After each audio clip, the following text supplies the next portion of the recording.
Ladies and gentlemen, the Open Task Podcast is back. I'm Calvin Smith. I'm here with my main man, Joe Carlos. Joe, what's up, brother? Not much, Doc. How you doing? I'm ecstatic right now. I'm on cloud nine. We were together on Monday night. We were, yes, we were. We We were.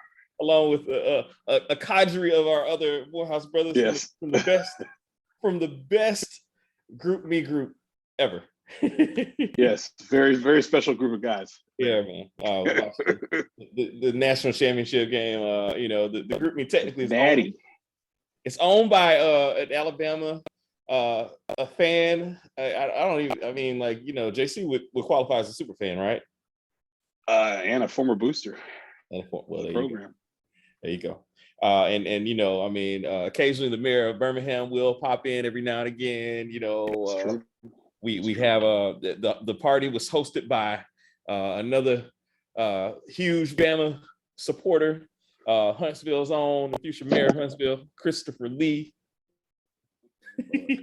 Yes. Can I say that? I can't say that. Sure.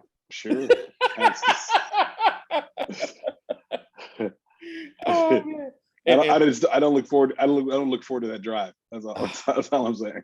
It's gonna be a little. It's shorter. That's a tough drive. It's a tough shorter drive from Nashville. I'm just saying. It is, but it's a tough drive from Atlanta. It's a tough drive from Atlanta. I agree. You go over and up. You go the over and up, or up and over. Excuse me. You either go up and over, or you go over and up. Yeah. And so it's like, which do you want to do? And and neither is desirable. No, it's not a desirable drive. No, particularly the over and up is okay, but it's that up part where there's nothing between Birmingham and Huntsville. A lot of sundown towns. Yeah, so you see that rocket ship, and you don't want to stop. You definitely do not want to stop. Nothing but sundowns. Nothing but sun. I got stopped once, but then even when you go over and up, I got stopped once. It was a checkpoint. They were looking for somebody, and it was my first. Thank goodness. No, but it was my first trip. Sage was like a month old, not even a month old, and I was like 3 weeks old, and I was on my first trip to visit the school in Huntsville. We were trying to do their marketing, and I was riding through this town, taking a different route that Google Maps told me to take, and I was riding through this town, and they stopped everybody. It wasn't just me. Yeah, they were definitely thorough, and asked me where I've been, what I was doing, where I was going, all this. And I was like, I'm going to Huntsville. This is what I'm going to Huntsville for.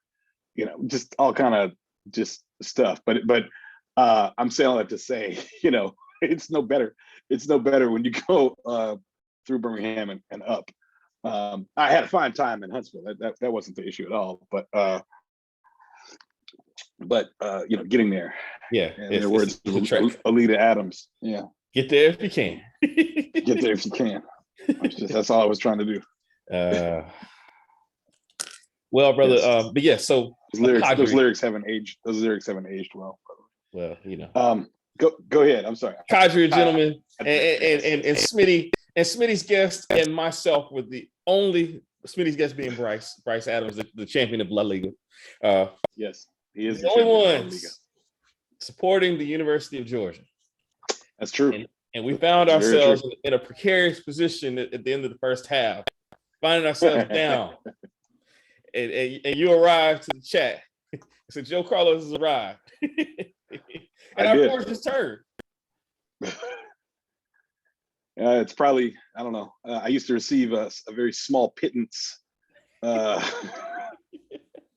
once a month from the University of Georgia from August of 2008 through June of 2010.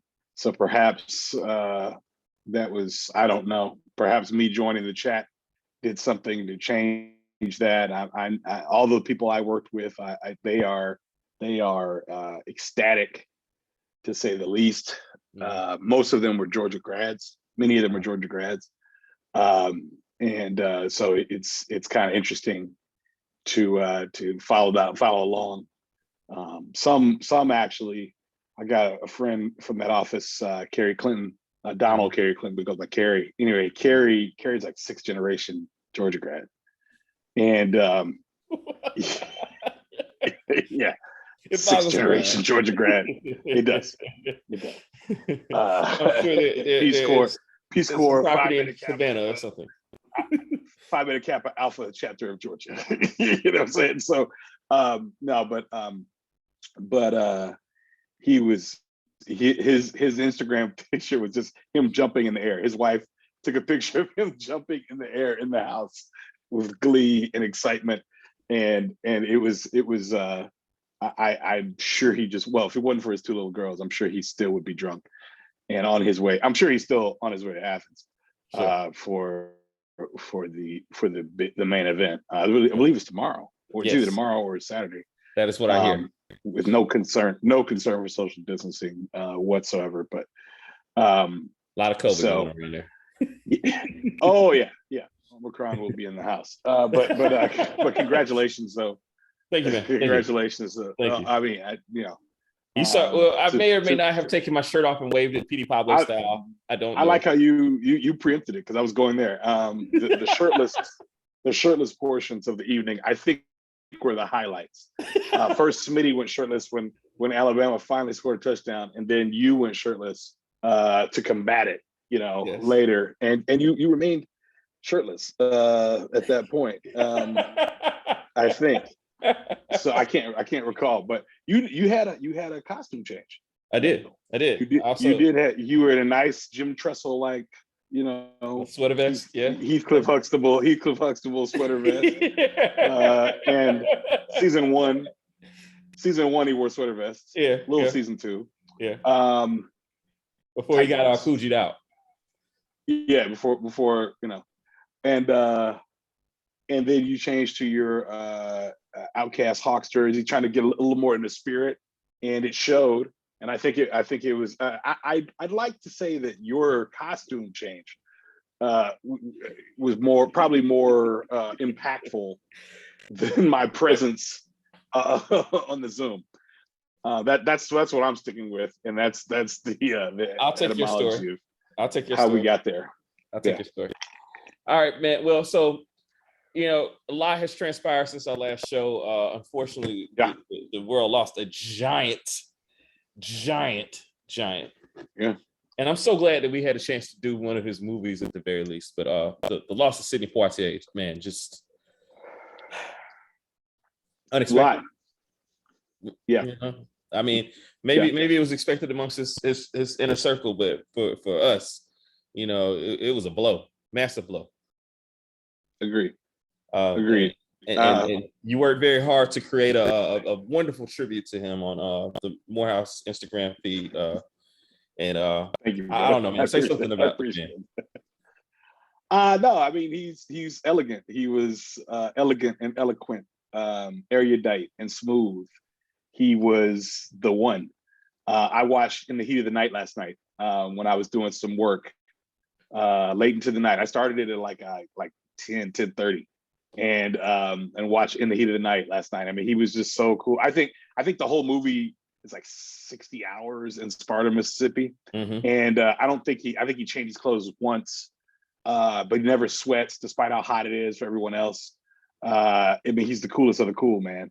And to me, that typifies Sydney. But then you have also super cool Sydney and Guess Who's Coming to Dinner. Yeah. And it's interesting. The line I remember so vividly from that movie was, I'm your son, you're my dad. He said, you see yourself as a Black man. I see myself as a man. I don't think Sidney Poitier thought of himself as a Black man, but didn't have any limitations to himself because he was a Black man. That's right. That's how I feel about Sidney Poitier. Not to mention, and this is the part that just blows my mind, the commitment he had to social justice causes and civil rights, primarily in the United States of America, and knowing that his take home was going to fund several civil rights, pay for bail or hotels or transportation or do any number of things Yeah. And the thing is, he's not Harry Belafonte. Harry Belafonte had records and movies, and investments. His stuff's on the screen or the stage. Like this is sweat equity. And I'm not saying Harry's wasn't, but what I'm saying was he still put his money where his mouth was. Right. And he, despite all the things he did, he still was he was the star. He was the one. Yeah. And at the time, the biggest in the world. Yeah. And so amazing. 68 was man. The zenith. Yeah. I mean, and as a kid, I always thought he won supporting actor for Lilies of the Field, but he won best actor. Yeah. As a kid, because I was like, why do they keep saying Denzel's the first to win supporting to win supporting actor? That's not right. No, that was right. Yeah. So he's 68. We had Lou Gossett. Well, actually, Lou Gossett was 82, Officer and Gentleman, and then or whatever year Lilies of the Field was. Maybe it was before 68. And then 90. Yeah. Yeah, it was then 90 for Denzel. Yeah. For Glory. In Glory. But I mean, he's just the one. He's the man. And of course, most importantly for us, an honorary Morehouse College 1985, class of 1985 honorary degree holder, and a 2007 Candle Award in excellence in arts and entertainment. Absolutely. Should have been lifetime achievement in arts and entertainment. But and that same night, we also honored Roscoe Lee Brown, I think. Just wild. Or maybe Roscoe Lee Brown was like 2006. I can't remember, but either way, they were like back to back years. But I think it was Sydney and Roscoe Lee Brown, which is kind of crazy because they were both in Uptown Saturday Night, which is another one I watched. Uptown Saturday Night, probably Saturday. I watched it Saturday night, I think. Yeah. And I it's not a good movie. I don't feel. I think let's do it again more. Let's do it again with stellar in comparison. Yeah. But he was directing, he was creating, man. He was doing his thing. It's clearly not Chicago. It's clearly they're in California. But I remember telling my dad that, and he was just like, "Son, that's all we had, okay? So just let Sydney be. Right. Like, back up. Yeah. This ain't no, special effects, Steven Spielberg, all that kind of stuff. But no, man, tremendous loss, great man, amazing humanitarian, outstanding actor who worked for a very long time. Yeah. Gosh, he worked for a long time. Yeah. And he was the man. True. Now let me ask you an esoteric question. I'm gonna lead into. All right, so I was listening to a podcast that was recommended to me by a friend, No Skips with Shay Serrano and Jinx, Brandon Jenkins, a Morehouse alum. I had no idea until class 09. Class 09. Yeah. So awesome podcast. And when listening, they were discussing who their first female voice crush was. Female voice crush. Like, you had no idea what she looked like.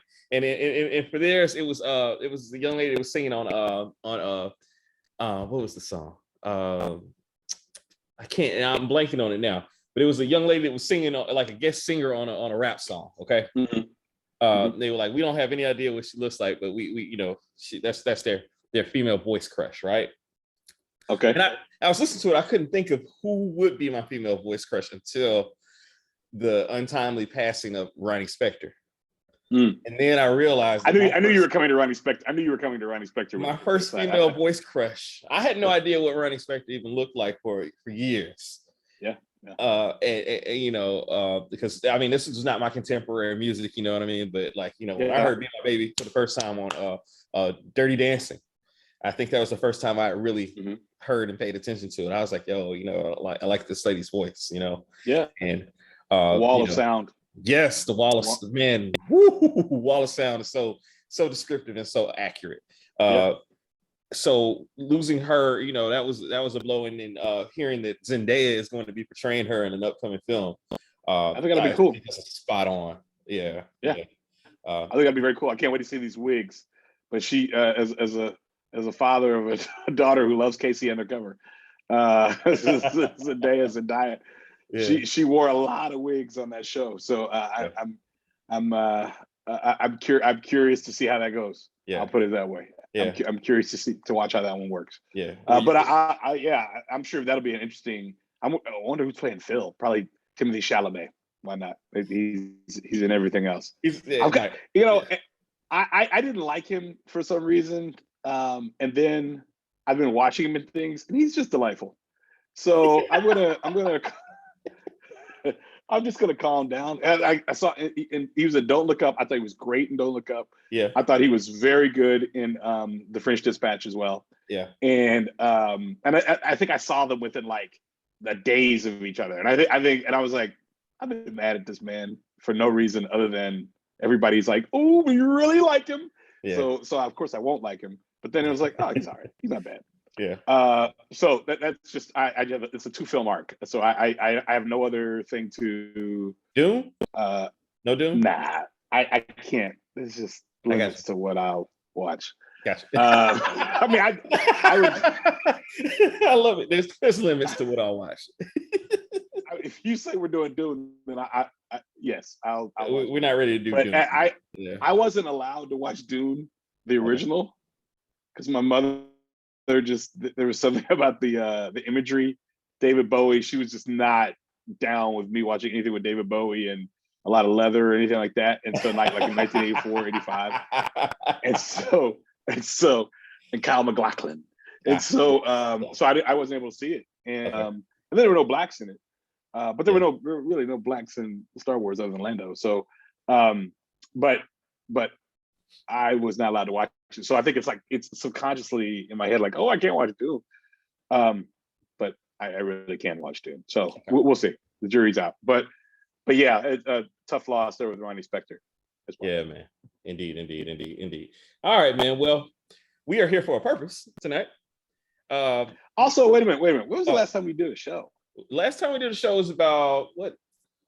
Was it the Best Man Holiday? I think it was. So also Happy New Year, guys. Also, Happy New Year, yes. We lost John Madden. We lost Betty White. Yes. We lost John Madden, Betty White, yes. And oh gosh, I had another one. Oh, and Dan Reeves. In that time span as well. Yeah. Just major people were at the top of their game at different times in their lives, and were part of creating things that brought a great deal of joy and comfort and happiness to people. Absolutely. So their losses, man, their transition. I mean, a lot of our friendship is profound, but there are no more pain. A lot of our friendship was built on Madden, and yes, it was. You may have saved or changed the direction of my life. I think I changed the direction of your life. I definitely did. Well, actually, you changed the direction of your life by you had the courage to give me your Pasone, as someone called it once, your PS1, in the spring of 2001, because I wasn't going to class, so it didn't matter to me. And Cassie was going to graduate if he was asleep through the whole semester. But you had the courage to give me the PS1, but still visiting regularly. But to give me the PS1, and so that you would focus and do what you had to do to graduate. That's very laudable. Yeah. There were several others on campus, obviously, that you could stop by and visit. But that was very laudable. Oh man. Oh. Warm, crummy little room in Thomas Kilgore. Thomas Kilgore Residence Hall. Wow. Yes. What a time. Wow, I was right. What a time. What a time. Yeah, man. So man, yeah, time has passed, man. And I apologize to the audience. I know we got people clamoring, but we're here. We're here, and I want to take you back to that time, actually, Joe. To roughly that time, to nice. 1999. Nice. This was a great time for us. We were working on the newspaper at the time. We were involved in entertaining the campus, as it were, but we were being entertained as well. And there was a television show that took the world by storm with its raunchy antics, its characters, the no topic too taboo put in the touch. And they had the audacious attitude, the idea to create a film. And they were allowed to do so.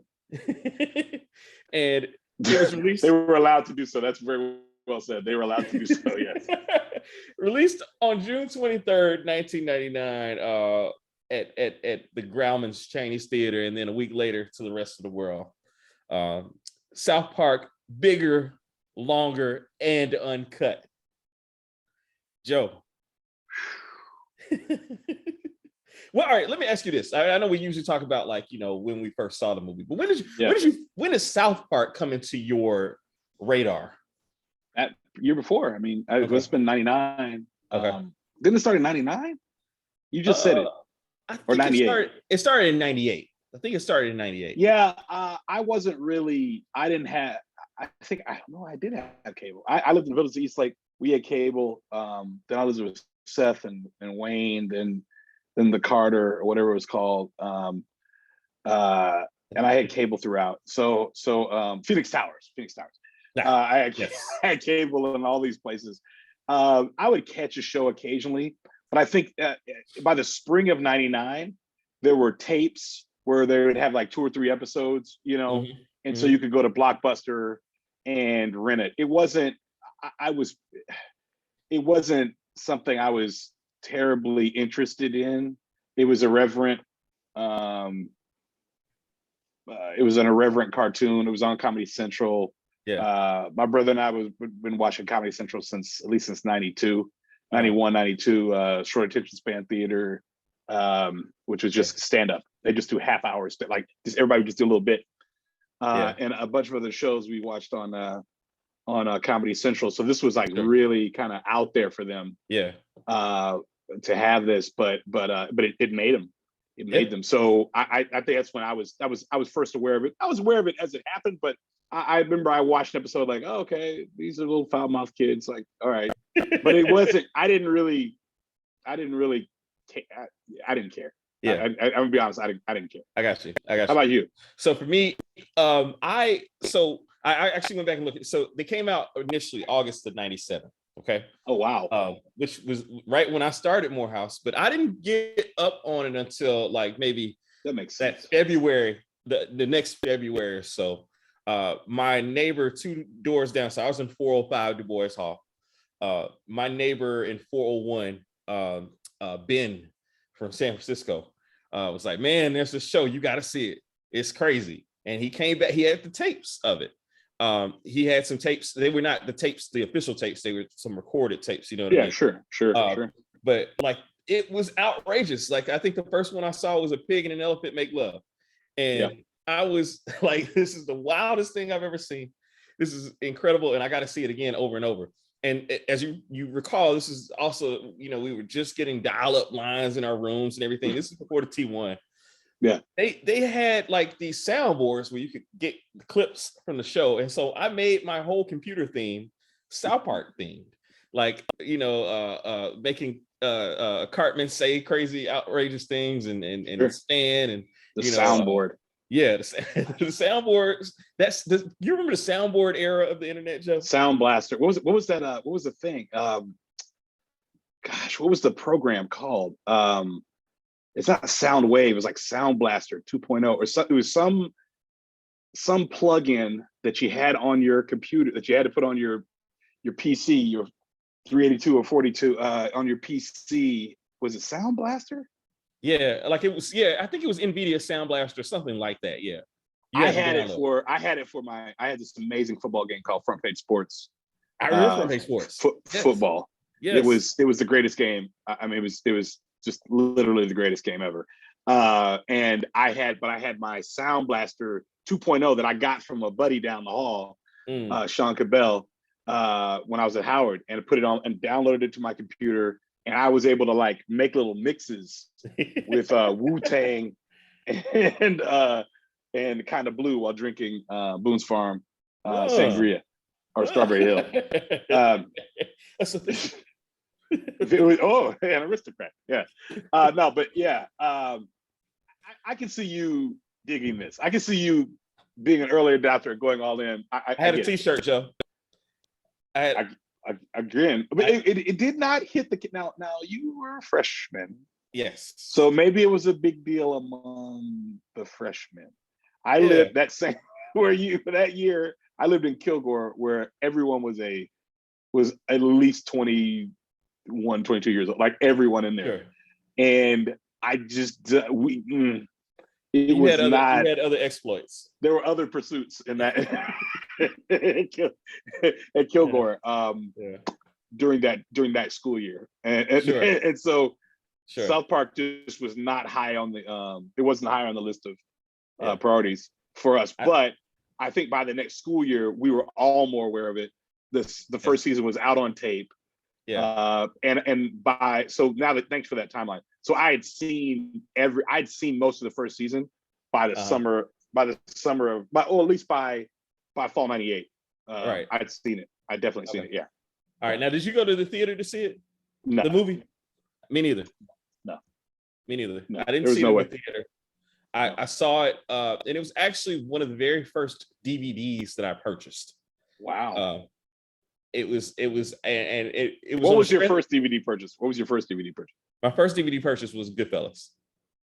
My first purchase was Gladiator. Excellent choice. Excellent choice. Though I had no DVD, but I actually remember this, Joe. I remember. I would watch it I watched it in the Maroon Tiger office. In the Maroon Tiger office. That's right. Yeah. And very often, if I would buy a DVD, I would bring it to the Maroon Tiger office. Like, I know, we would. And so, with that being said, I'm sure at least, I know when your first viewing was. I won't step on that. But I'll say that I watched it several times in my room, and I was like, I of course these things would pass around. I may have lost my DVD for a little while and gotten it back, by the end of the school year. But I didn't see it in the theater, which is unusual for the time. But particularly since you were a big fan, I'm a little shocked you didn't see it there. Yeah. What did you do? What were you doing summer '99? Summer '99, I think I was let's see. Summer '98, I was working. Summer '99, I was at Meharry. It was a summer program here at Meharry. And so that probably explains it, actually, because I was super busy here. Got it. Okay. Yeah. Okay. Yeah. I got you. Okay. But yeah, so talk about when you first saw it. It was sometime during the spring of 2000. One of those. I gotta look back at the weather in the spring of 2000. I swear there were some of the greatest spring evenings I'd ever witnessed in my life, in like March and April of 2000. And on one of those sleepy, breezy, beautiful evenings, Braylon Cathy, the great Braylon Cathy, Lieutenant Colonel, Commander, whatever it is, Braylon Cathy, brought over a tape to the room room 6 of the triplex at the Morehouse College that was inhabited by Antoy Bell, Bruce Coram, and myself. And it was the South Park movie. And so he brought it over, and I was like, okay. But BJ wasn't there, and he said he wanted to watch it together, because it was supposed to watch it. He was out of town, visiting his then girlfriend at the time. So he was up at Bennett, so he wasn't gonna be back. It was a Friday. He wasn't gonna be back till Monday. Yeah. So I went to the fourth floor of Graves Hall, and watched it with Ronald Cachet Falls. And and look, if you've never been to Morehouse College, forget that. The fourth floor, you go to the fourth floor, you really gotta want to go up there. I mean, it's a lot of it's like 5 flights. Right. But these were younger legs at the time. I had younger legs, and so I went to the fourth floor, and there'd be no way. There's literally no way I'd ever go to the fourth floor of Graves right now. Like, unless it's like your son and he's moving in, and even then, I will carry things to the door. Yeah. His little tail gonna take this stuff upstairs. Like I'm not There's going. no way. Yeah. I probably wouldn't go to the second floor of Graves right now. Anyway, watched it. We watched it twice. We fell over our, like we just couldn't. We were falling over ourselves laughing. I took it back. I called Jonathan Howard, who was editor-in-chief of the Maroon Tiger at the time, and he lived in Purdue, Fair Street Dorm, Purdue. Uh-huh. He came over. He watched it. We could not understand how fun this movie was. So funny. I remember the tape being so hot from how many times we watched it and would rewind it. And then Braylon wanted it back. And I was like, no, like BJ's not back yet. So we got like an extra day. Uh-huh. And me and BJ watched it like twice when he came back. Yeah. And I just remember, and then, somehow Braylon had a copy of the tape. And so we had our own we had our own copy. And so we watched it probably, I don't know, 20, 30 times in the spring of 2000. To the point where we knew it. And even in the Senate meeting, people were, little quotables would come up. So our friend Cassie David, who is from Malvin till Trinidad and Tobago, from Trinidad and Tobago, Mr. Johnny Moore, who was a senator for, I can't remember what Johnny is senator for, like NAACP or something like that. Anyway, Johnny. Yes, for that. Johnny would make fun of Cassie and say, a boot. Like Cassie would be speaking. And Johnny would say, a boot, which was from the movie, which is the way the Canadians spoke in the movie. Yeah. And at first I didn't know what it meant. And then when I knew what it meant, I was like, fall out. And Cassie didn't know what it meant either. And then he watched it. He was like, oh, so okay, yeah. But I mean, it was becoming a part of our lives. Yes, it was. Because it's just, so that's when I first saw it. Nice. So that's when I first saw it. Nice. It came to define a very interesting period, a very interesting semester in my life that 5-month period in my life that just was foundational in many respects. I was there for it. Yes, it was foundational in so many respects. In so many respects. Well put, Joe. Yes. Thank you. All right, so Joe. Yeah. You kind of have segued about it a little bit. The little things in this. There's so many little things about this film. What little things stood out to you? You just got to have your head on a swivel. Yeah. And it takes 2 or 3 times to watch it. Yeah. And watching it for specific things. Yeah. I'm just going to say 2 little things for me. Okay. Yeah, because there's so many. So anything with South Park, you've always got to be paying attention to things that are up on walls. Signs. So the signage in the classroom, the signage in the movie theater, the signage in any building or any space like that. I think, the cafeteria. Oh, absolutely. Any signage, those little things are absolutely hilarious to me. Excuse me. And they really help to make the story funnier to me, of course. They really help to make the story funnier to me. Another one of the little things is the latent racism. Latent? Operation Get Behind the Darkies? I could probably put a B in front of the B, and then we put an A there after the first T in latent, and remove the E. Just call it blatant. It added to the humor, and look, comedy is where the mind goes to tickle itself. Yes. Ricky Gervais said that on The Office to Michael Scott. To Michael Scott, yes. Michael Scott. Speaking of Michael Scott, he said that, but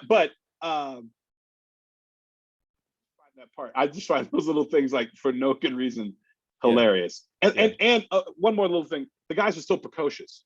Yeah. So they're still like little kids. Yeah. And despite the fact that they're doing these very grown-up adult things, I think it's funny to me that they're still little kids, and little kid things matter to them, even though they're like living like truly out here living. Seemingly with no one is watching after them at all. Every single one of those little moments where they're like, where the kid comes out of them, like Stan's true wondering, about getting girls to like him, and where things are on the anatomy, Mhm. and the punch and Oh, pie. that's easy. Oh, that's easy. Find a clip. Yes, find a clitoris. Right. Man, yeah, and the just all of those little moments are great, man. Punch and pie. I was told there'd be punch and pie. I was, and then when there was none, They three left. people left. Yeah, Yeah. I was love told it, there would be pie. I love it. I love it. I love it. Yeah, About man. little So things for you. for me, well, first of all, the marketing for the movie was all bad in that I didn't know what I was walking into. So it was one of the moments, one of the few movies that I walked into where I was truly surprised at the format of it and it being a musical. It was like it was it was a gamble in every respect. yes, and it was delightful. I mean, and unlike our good friend Kasi David, who I'm glad that you brought up, because his favorite movie is a musical, The Sound of Music. I was not such a musical fan. It's true. Kasi's favorite movie is at least in college, it was The Sound of Music. I swear. School Days is called a musical. Right. It is. And as a kid, I used to fast forward through Good and Bad Hair, and I Don't Want to Be Alone. Like as a kid, And then I grew up. Yeah. See all those black women dancing and giving it their all. Like, why am I fast forwarding this? But go ahead. I'm sorry. Let me see Kime real quick. Yes. But yeah, man. I can only be me. Yeah, that's the great Phyllis Hyman. But yeah, man. So it being a musical was one thing. The little nods to different anime things, like the whole Akira, like like all of that was just amazing to me. Like, the fact that they were acknowledging that these things were out here and putting their own little twist on them. Like they were saying, okay, we know about these things, and kind of on the nose, like but we're not going to just completely put it out there. You know what I mean? One of the funniest moments, excuse me, for of what you're speaking of to me was when they were trying to get the movie, and at first, and at the Bijou, and they were like, I don't know, the animation's gotten real crappy, and then you see them walking down the street, it's kind of like disjointed.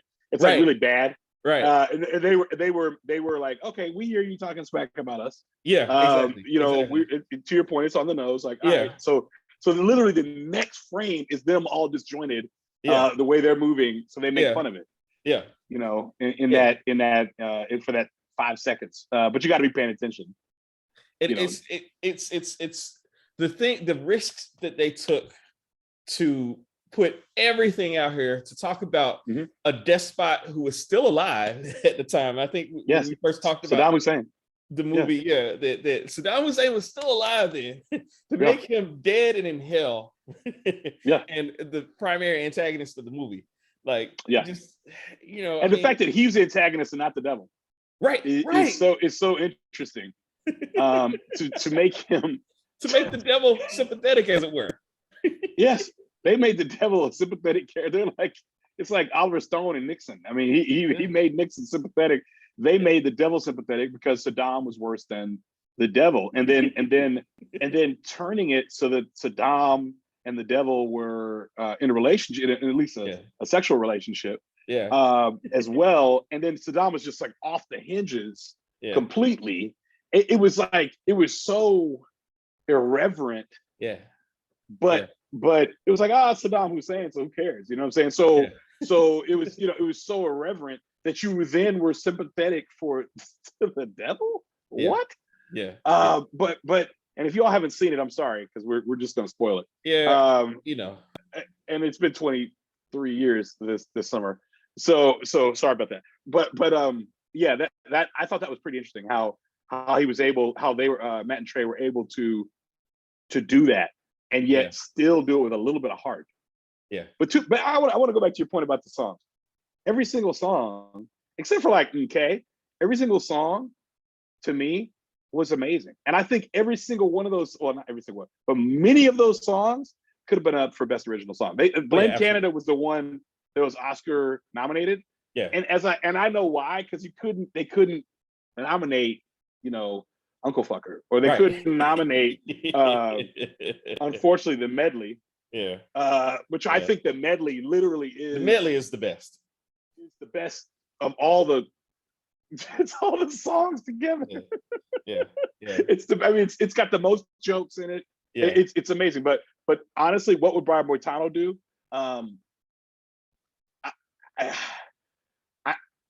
It's just brilliant. I don't know what else to say about because it's not only the song, but then it's basically a video for this song, because you see him pirouetting and doing all the things that they said Brian Boitano would do, and why of all the heroes in the world in time,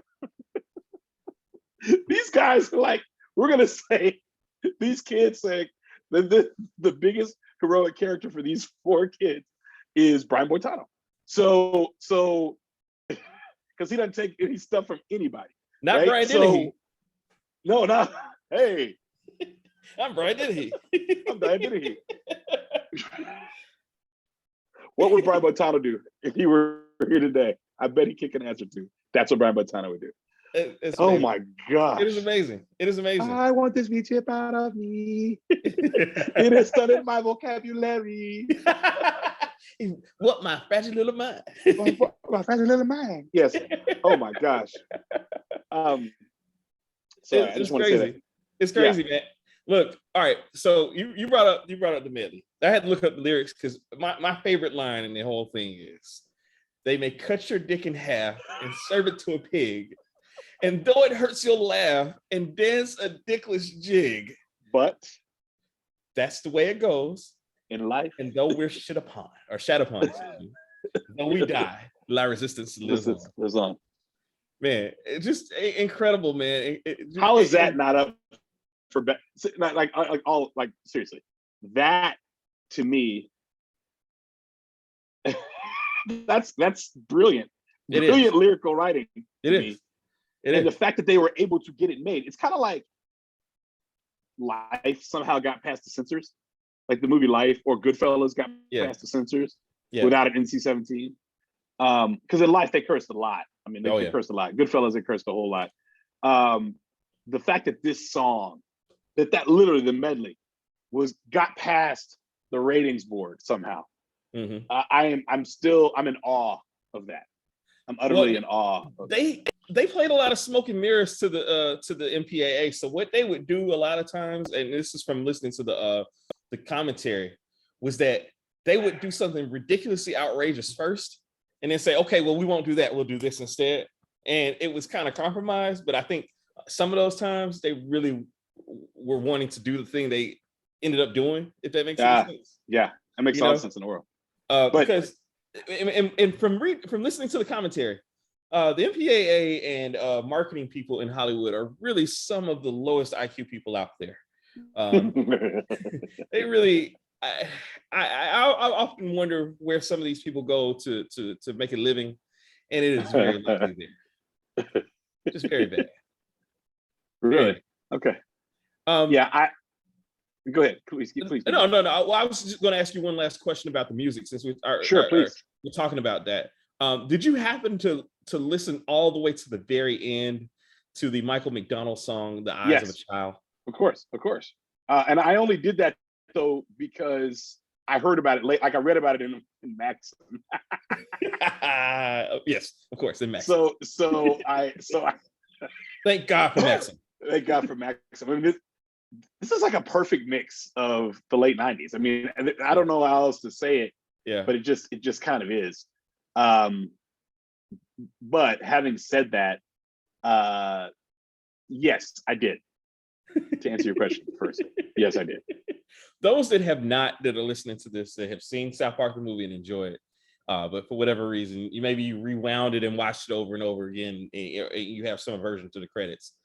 Please, I implore you to, or at the very least, find the clip on YouTube of or Spotify, because I'm sure it's on Spotify as well, of "Eyes of a Child," which is one of the Michael McDonald hadn't put out a lot of music here lately, so it may, I don't want to say it's his most recent song, but it's probably one of his more recent relevant songs. He hadn't remixed "Yamo Be There" to my knowledge, so listen to this song and just listen to the. It's perfect. It's a perfect song, and it fits this movie so well. And I'm surprised that they saved it for the very last. I'm surprised they didn't find a way to put it into to work it in there. Yeah. So, Joe, who are your unsung heroes for this film? It's just one guy, and he's behind you. And it is the mole. Yeah, probably the most hateful child I've ever heard of in my life. Smoking a cigarette, watching Captain Kangaroo. I just had to say that part. Sorry, but smoking a cigarette at like 8 years old, however old these kids are, and he dies. He does. He makes the ultimate sacrifice. Wow. He does. Mwah, mwah, mwah. Right. So, but he dies, and the cigarette that he has is not unlike the one Cedric the Entertainer mentions in Original Kings of Comedy. It's just hanging from his lip. Yes. And the Leonard Washington cigarette. The Leonard Washington cigarette. I'm Leonard Washington. Leonard Washington cigarette. But I thought the mole was great. Without the mole, it doesn't go down. Yeah. He's the glue. He truly is the glue. Yeah. The fact that Gregory knew the mole is interesting too. But Gregory's in the resistance, in La Resistance, he's in the underground. Yeah. So I guess he would know this French-speaking kid who lives in Colorado, in South Colorado. Yeah. All in the same town. To me, the mole is just everything, man.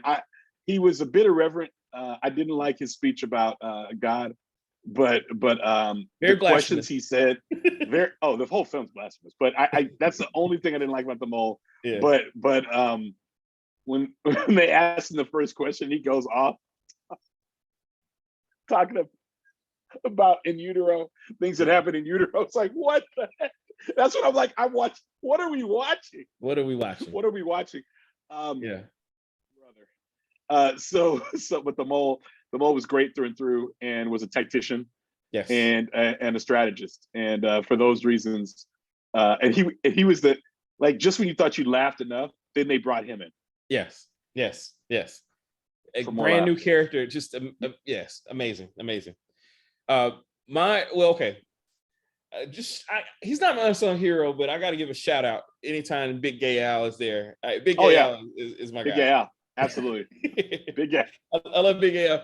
But that's another song that could have been nominated for Best Original Song. I am super. Thanks for asking. It's a powerhouse. It is. I watched when I rented it the other day to watch it, because I hadn't watched like 20 years.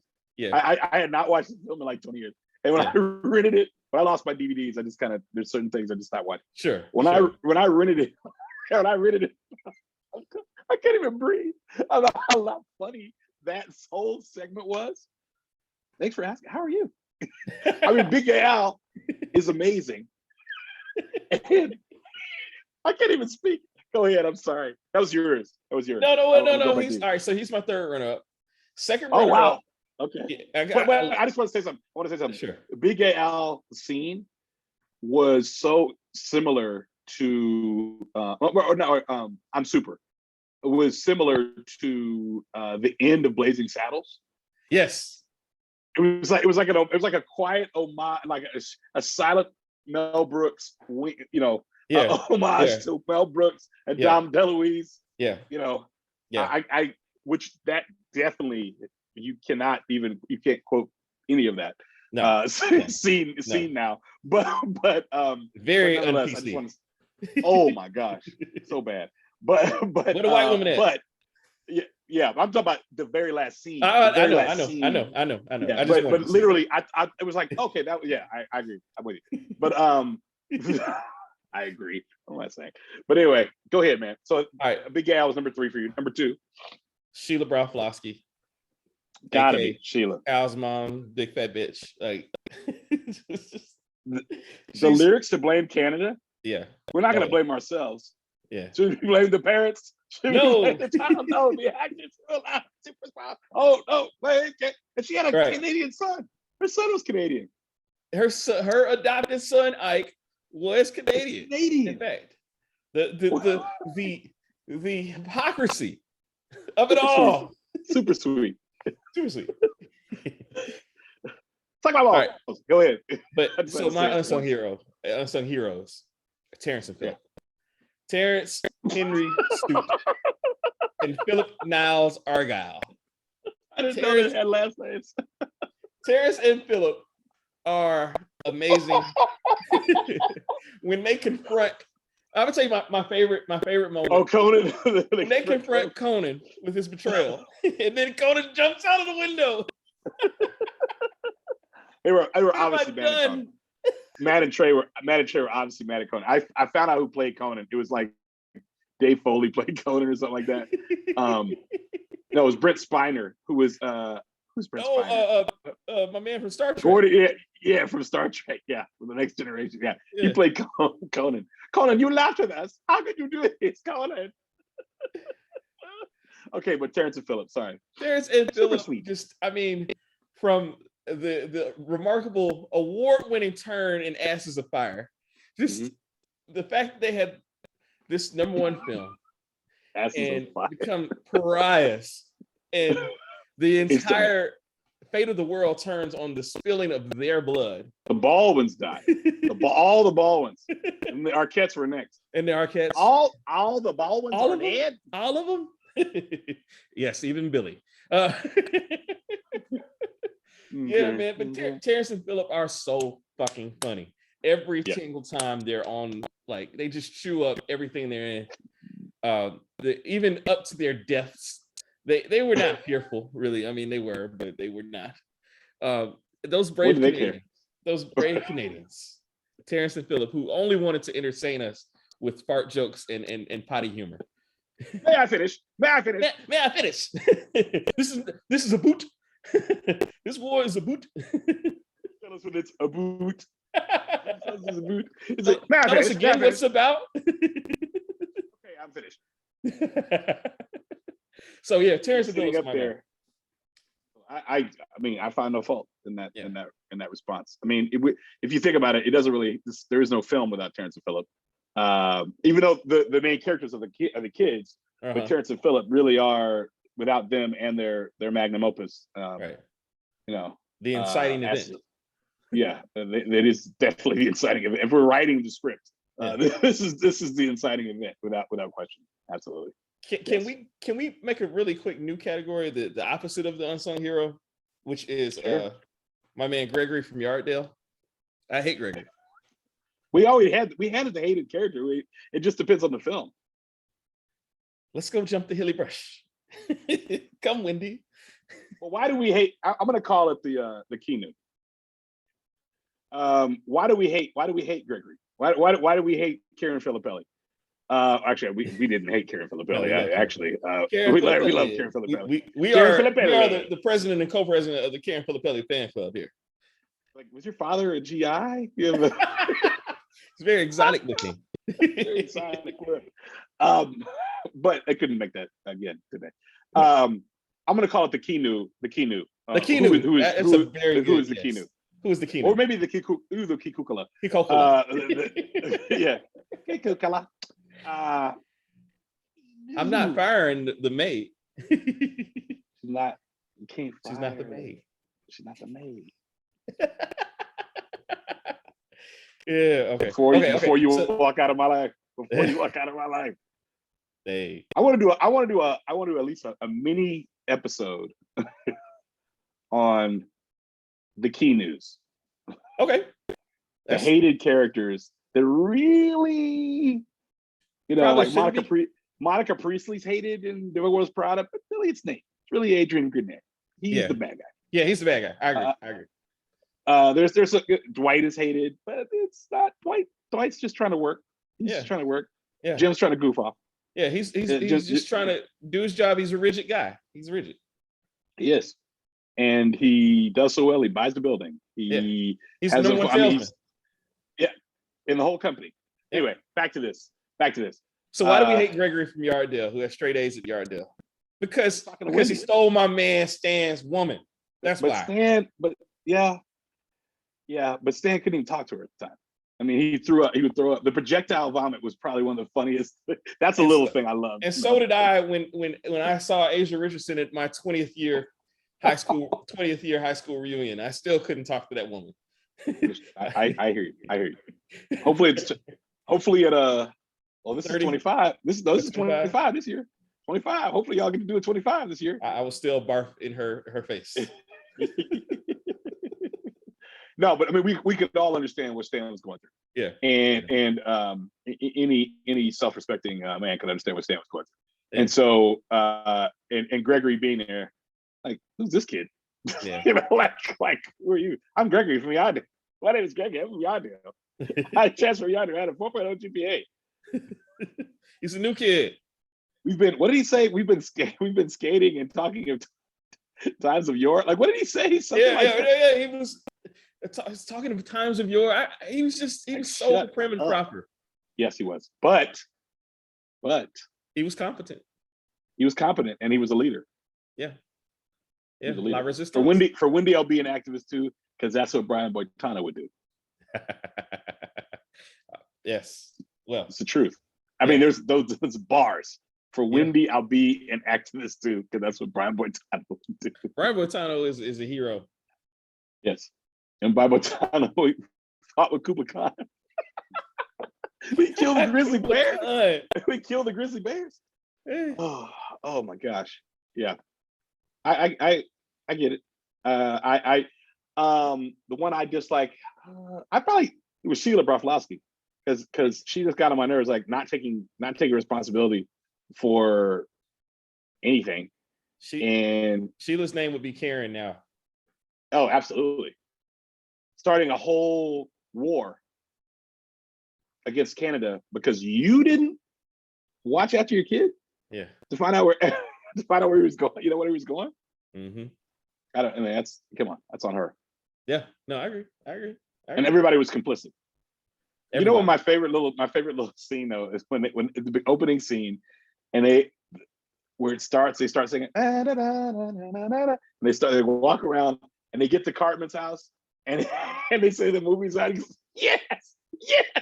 I felt it from my soul. The way he said it, like, man, we're going like now. Yes. We're going to this movie like right now. And I remember as a kid, those movies that were so important as a child, like, oh no. I'm going to see Indiana Jones. Yes. Okay. Yes. Raiders of the Lost Ark. I'm going to see The Return of the Jedi. Okay. I'm going to see Pee-wee's Big Adventure. Like, we are going to Rocky IV. I am going to see this today. I'm here. I'm here. The moment we waited for. My mother would go to 7-Eleven and we would get some candy, and then she would bring it in her purse. And the African American urge to get snacks before the movie. always like Coca-Cola, always. Yeah. And then I mean, just like I'm going to see it today. Yes, this is happening, bro. Yes, yeah, brilliant. And only to be turned away. Luckily, that bum was there, like Chucky Booker. Yeah. I found the quote, Joe. Okay. Skating all morning, laughing and talking of memories past. Memories past. What memories? You just got here. He's telling her about his story. He's telling her all his stories. She's telling her him hers. They're talking about stories. Did Gregory try to find connections? Did he see Ashley? No. He says, oh. when they start talking about that. Where have y'all been? And he tells them when he asks where they've been, and he just says, okay. Like, that's beneath him. Yeah, fair enough. It is. Fair enough. He has no interest in that. No, none. What's your favorite of the songs? That's a great question, Joe. I mean, I obviously I love what Brian Boitano do. I think the one that I love the medley, but I think the one that I come back to more than any, and it's not really even an original song because they actually played it on the show at least once, was Kyle's Mom's a Bitch. I just love it. I love just it's so on brand for Cartman. It's perfect in every way. And then they go into the whole international version of it, and they go there with the blackface, with the yellow face. They do all of those things. The Dutch version, it's amazing. I just love Kyle's Mom's a Bitch. And then at the end, the finale, I really mean it.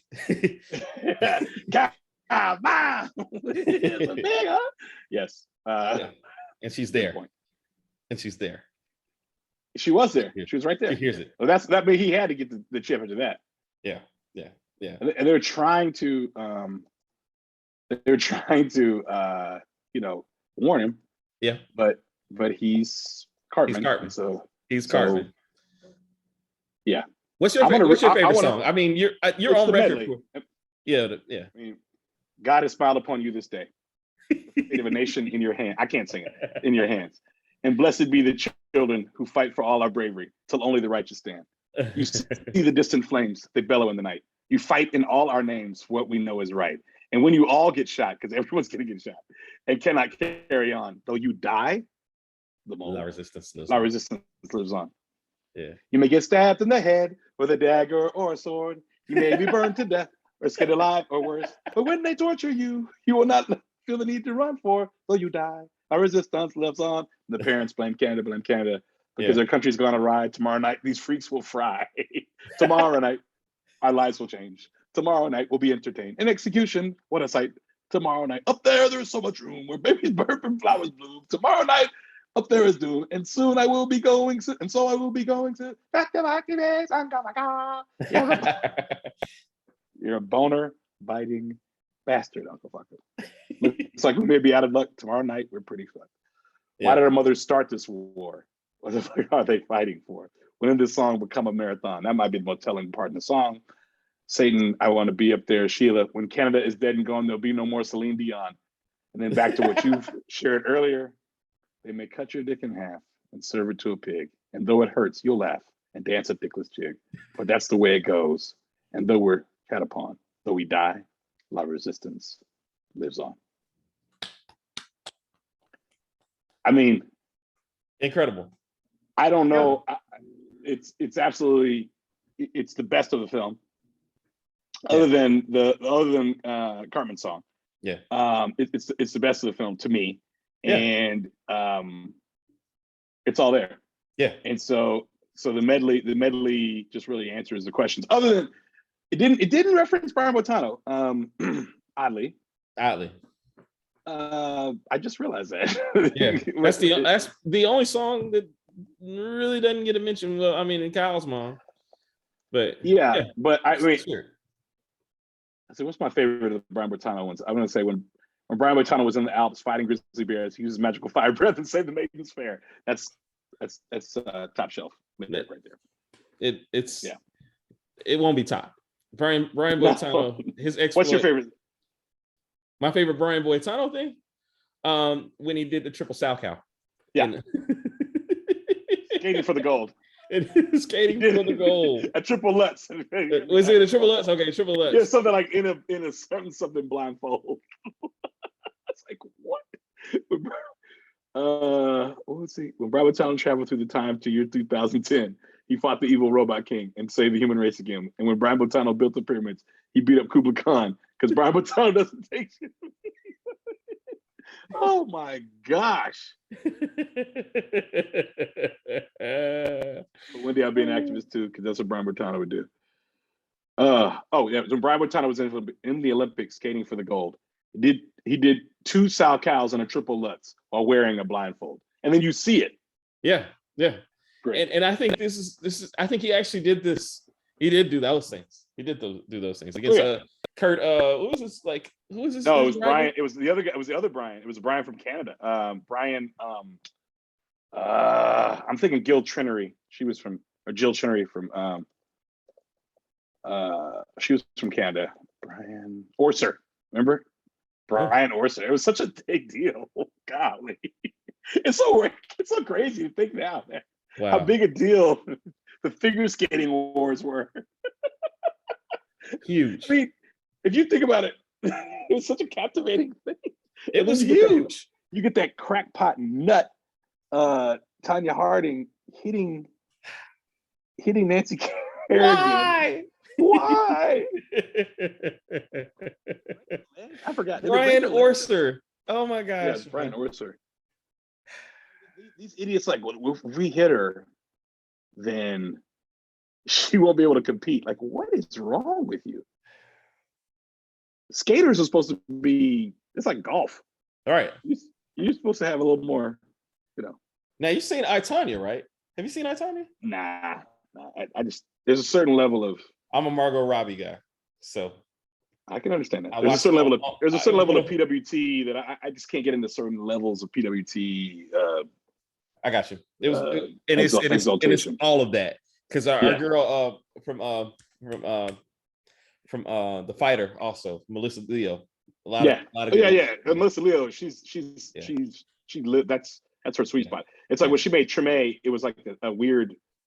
It was odd that she was like the lawyer in that. Like she didn't have any like a film. Well, she did have a film over after John Goodman died, and she was trying to live through that. But because she usually is in those in those films. Yeah, like character actor Margot Martindale.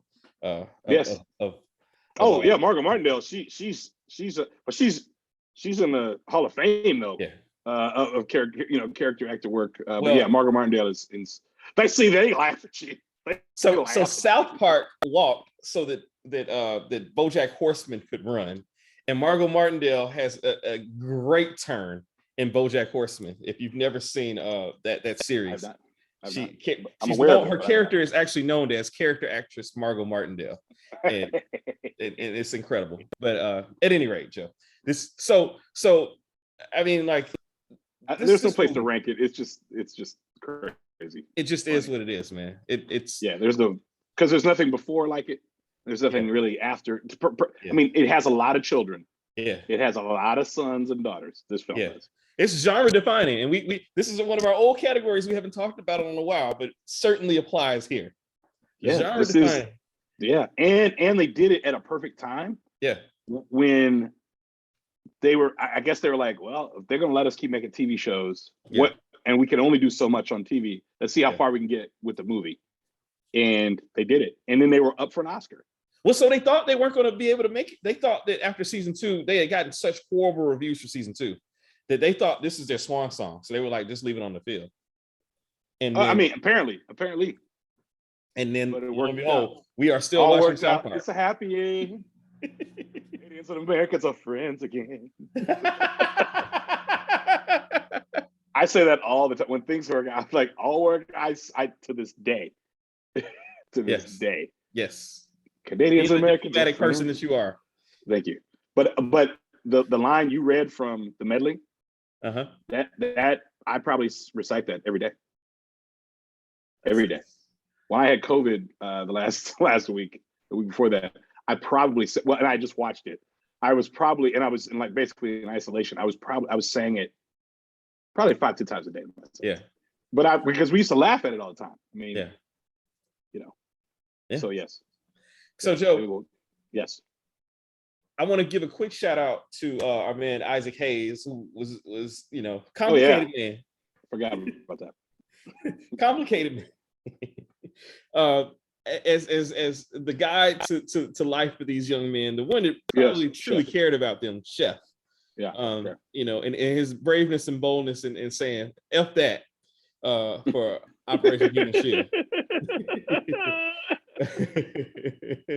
Also, I want to give a shout out to the meta relevance of them doing a line from the movie that literally came out that same summer, or the summer before while they were producing. Is some people gonna die? Is some people gonna die? Exactly. The brilliant. Yeah, brilliant. Brilliant. Oh man, I would encourage. No one was safe. No one was safe. No one was safe. No, and to this day, no one is safe from South Park. South Park, I think this emboldened them to continue to go after any and everyone. And so we got the Trapped in the Closet episode. We got the Billy Mays episode, the Steve Irwin. They did an episode that got them literally a fatwa. The Muhammad episode. These guys, were not afraid of anything. The Mormons, the Scientologists. No, they don't care. They don't care at all. They don't care. They don't care. Black people, white people, the N word, S word, they don't care. The F word, no. They say gays. it all. Yeah, gays, Hispanics, straights, They don't care. Jennifer Lopez's butt. Yeah. It's amazing. It's amazing. But yeah, man. So this movie, South Park, man. I'm glad that I had an opportunity to go back and watch it, man. Thank you, Joe, for suggesting it. This. Yes, for suggesting no problem. No problem. Well, that's good. You can set us back on a better course. No. Hey, man. Next selection. Ain't no better. Ain't no better. Just different. Because this. Oh boy. this movie is incredible, and those I talked to a sizable number of people that are just like, oh man, it's South Park, blah blah blah. I really encourage you, if you are a forward-thinking person that you like something different, this movie is it, and it may make you a fan of South Park. It may make if you haven't seen it at this point, I really don't know what to tell you. In life, yeah. Most of the people that we know, we were in school, in college, during this time period, and there wasn't much else to do. I mean, The Wood came out there. It was a lot came out summer '99. A lot of groundbreaking landmark stuff came out. Films came out in the summer '99. Oh my gosh. And it's interesting that of all those films, this is one of them that has stood the test of time, I feel. As well. So to your point, though, I think if you're looking for something a little different, this could be.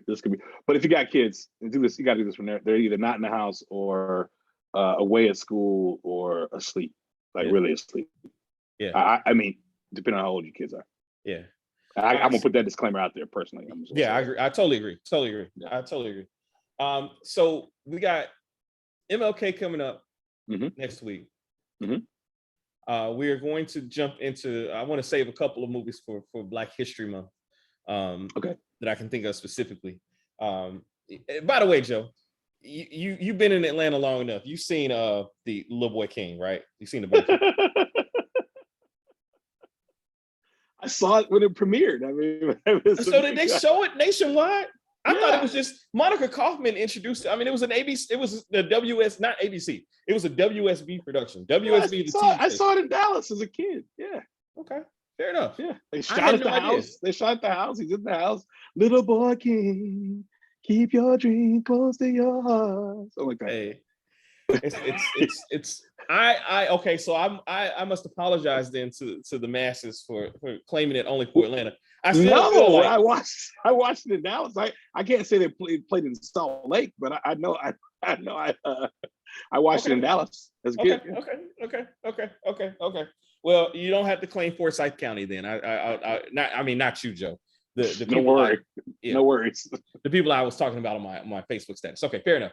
But yeah, so I think I want to, while we're still, this is odd because we have talked in private about how we feel John Hughes is not the most racially sensitive person, but I think I want to do a John Hughes movie next during King Week. Sure. And I think it's time for my buddy Iman to weigh in on one of his favorite films, The Breakfast Club. Oh wow! Okay. Okay. How you feel about that, Joe? I'm with it. I'm ready. And we go back to the home state, but not the home city, notably, of one of our cherished favorite. Not the home city. Let's be abundantly clear. That film is not. Shout out to the homie Reese. Shout out to Reese. Shout out to Reese. That film is not made in Chicago. Not made in Chicago. Shermer, Illinois. I don't even think they reference it. Nah, they didn't. It's not even referenced. Yeah, it's not. I don't know if it's referenced in Pretty in Pink either, but I know it's not referenced in. I don't even know if Pretty in Pink is Chicago. I just presume it is. I don't think Pretty in Pink is in Chicago. Sorry, I'm way off with that. But I don't even think it's referenced in this one, as opposed to any number of other films. Ferris Bueller or something. Yeah. Okay. Yeah, Ferris Bueller. So we are going to do Christmas Vacation. Yeah. Home Alone. Yeah. We're going to do The Breakfast Club, and I'm sure we'll have a lot to say about 16 Candles. Yes, Ducky. Yeah. Yes. That's Pretty in Pink. 16 Candles. That's no 16 Candles. Yeah, sorry. Pretty in Pink is Ducky. 16 Candles is yeah, Anthony Michael Jake Ryan. Hall. Jake Ryan, Yeah, right? Jake Ryan, yeah. With the 944, the red 944. No, Jake Ryan, not this way. You a Family Guy guy? I was at some one point In the early days of Family Guy, Peter has a flashback of his 16th birthday with Jake Ryan. I gotta find that. Yeah, it's amazing. I have to find that. It's amazing. But yeah, so we'll be back, guys. You know, and I promise it won't be as long in between. We'll be back next week with the Open Task podcast. Until next time, I'm Calvin Smith. He's Joe Carlos. We love you guys. Thank you. Follow, subscribe, like, interact, all those good internet things. Tell somebody, you know, interact with our Instagram page, the Open Task podcast. We're there. You can see our YouTube feed, all that good stuff. And we're glad for each and every one of you guys. Happy New Year. And we out.